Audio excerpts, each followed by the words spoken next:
So எல்லாருமே அவர் மாதிரியே அப்படியே வீட்டில் செய்கிறது அவங்களுக்கு வந்து சின்ன சின்ன டைம் முதற்கொண்டு இது 3 நிமிஷம் தான் வைக்கணும், இது வந்து இந்த ஸ்டேஜில் நீங்கள் போடணும் அப்படின்ட்டு ரொம்ப எக்ஸ்பிளனேட்டரி அவர் கொடுத்தது வந்து நல்லா இருந்தது.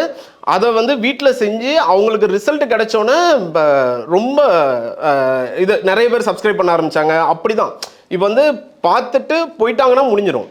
பட் பார்த்துட்டு அவங்க வீட்டில் போய் செஞ்சு அவங்களுக்கு ரிசல்ட் வரும்போது அவங்க வந்து திரும்ப வந்து ரெசிப்ரோகேட் பண்ணி இந்த படம் நல்லா இருந்ததுன்னா வாய்மொழியிலேயே இதாகவும் சொல்லுவாங்களே. ஸோ வேர்ட் ஆஃப் மவுத்தில் வந்தது தான் அவரோட பெரிய ஸ்ட்ரென்த்தாக பார்க்குறேன் ஸ்டார்டிங் ஸ்டேஜில்.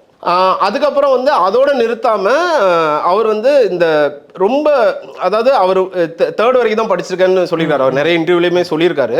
பட் ஸ்டில் அவரோட தாட் எல்லாமே நல்லா பயங்கர இதாக இருக்கும். ஏன்னா வந்து நான் அப்போவே பார்த்துருக்கேன். எனக்கு வந்து நான் வாங்கின ஃபஸ்ட்டு கார் வந்து அவர் தான் எனக்கு செல் பண்ணார். அவர் வந்து இங்கே சென்னையில் இருக்கும்போதே வந்து 3 லைன் ஆஃப் பிஸ்னஸ் எனக்கு தெரிஞ்சு பண்ணிட்டு இருந்தார். என்னென்னா கார் ரீசேல் பண்ணிட்டு இருந்தார். அதுக்கப்புறம் வந்து ஒரு மட்டன் ஷாப்பில் அவர் பார்ட்னர், அவரும் ஒரு ஃப்ரெண்டோ தம்பியோ ஒரு மட்டன் ஷாப்பில் பார்ட்னரு.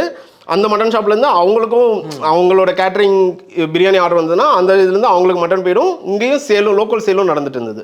ஸோ இதில் ஒரு இன்கம், கேட்ரிங் சர்வீஸில் ஒரு இன்கம். எனக்கு தெரிஞ்சு அவருக்கு 3 இன்கம் சோர்ஸ் இருந்தது.